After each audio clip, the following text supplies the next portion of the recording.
Olá, pessoal! Hoje, no dia de terapia, nós vamos falar, dentro daquela série que eu vinha falando sobre os principais transtornos, sobre o transtorno obsessivo compulsivo, o TOC.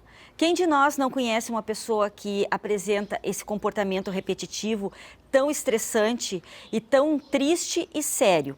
Mas o que é o transtorno obsessivo compulsivo? São comportamentos não tão saudáveis que são repetitivos, são executados de forma repetitiva. Esse transtorno, ele tem origem em uma ansiedade excessiva ou até numa depressão que não foi tratada. E é um transtorno bastante severo porque, de certa forma, ele aprisiona as pessoas dentro de rituais de comportamento. Por exemplo, tem pessoas que não saem de casa antes de verificar 10 vezes a porta, ou que não caminham passando em cima de determinados tracejados do piso, ou que tem que ligar a boca do fogão, ligar e desligar várias vezes, ou que lavam muito as mãos, ou que lavam muito o cabelo, enfim. Se eu fosse enumerar para vocês a quantidade de comportamentos repetitivos, meu Deus, é muita coisa. Isso gera um sofrimento muito grande, porque a pessoa, ao mesmo tempo que ela tenta não executar esse comportamento repetitivo, ela fica com o pensamento negativo de que, se ela não cumprir esse ritual, alguma coisa pode acontecer com ela ou com a família de ruim, porque ela não fez aquele ritual exatamente como ela faz todos os dias. Também, dentro do TOC, nós temos o comportamento de acumulação. Acumuladores, pessoas que colecionam tudo, acumulam tudo dentro de casa e que não se desfazem de nada justamente por medo que alguma coisa ruim pode acontecer. Então, esse tipo de comportamento, ele revoluciona a vida de uma pessoa porque ela passa só envolvida com os rituais.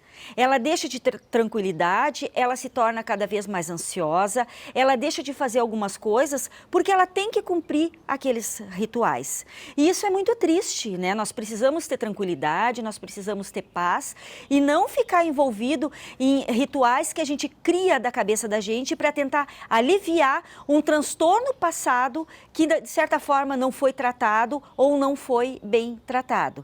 Então, o TOC, ele é dos transtornos mais sérios de tratamento, porque ele depende única e exclusivamente da pessoa.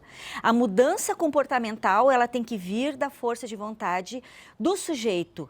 Claro, sempre tem uma medicação que pode aliviar um pouco o comportamento depressivo ou a ansiedade, mas o tratamento em si, ele é feito através da terapia cognitivo-comportamental, ou seja, mudar o comportamento que está repetitivo, que está errado.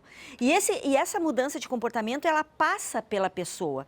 E aí nós pegamos um sujeito que já é fragilizado, da onde ele vai conseguir forças e suporte para mudar aquele comportamento? De que forma? Né? Ele precisa de muita força de vontade. Por exemplo, né, se vai fechar uma porta e ele está acostumado a fechar 10 vezes a porta até sair, ele vai ter que fechar uma vez e vai ter que trabalhar muito a força de vontade dele, muito o comportamento dele para não voltar e repetir aquele comportamento. Então, por isso que é um dos transtornos mais difíceis, porque quando nós mudamos um transtorno, quando a gente trata um transtorno com medicação, de certa forma nós estamos ingerindo um tratamento que vai nos beneficiar de alguma forma. Então, por mais que eu tenha que fazer a minha parte num tratamento, o medicamento vem como um suporte, como uma ferramenta e vai me aliviar de forma que eu possa mudar algumas atitudes, de forma que eu possa, muitas vezes, sair de uma depressão ou sair de uma neurose. Mas no TOC é única e exclusivamente a pessoa de cara limpa. E isso é muito difícil, é bem difícil. É quase o princípio do fumante que precisa deixar de fumar, do alcoolista que precisa largar o álcool, que depende única e exclusivamente dele. Então, o TOC, a pessoa que tem, ela precisa procurar ajuda, ela precisa procurar uma terapia, precisa ir ao médico e, principalmente, ela tem que desenvolver ao redor dela uma rede de apoio. A rede de apoio, que são os familiares, que são os amigos, que pode, junto com ela, estimular, dar força, incentivar para que ela saia desse comportamento repetitivo. Então, isso existe, muito mais do que a gente imagina. 11% da população mundial, ela apresenta toque, né? De várias formas. Eu citei aqui 2, 3 tipos, mas são N tipos de toque. E esse transtorno, ele precisa ser tratado sob pena da pessoa ficar escrava dos rituais e cada vez mais sufocada, cada vez mais ansiosa e desenvolvendo, então, transtornos paralelos, comorbidades paralelas, por não saber mais como vai se ver livre dessa quantidade de rituais. Até a próxima, pessoal!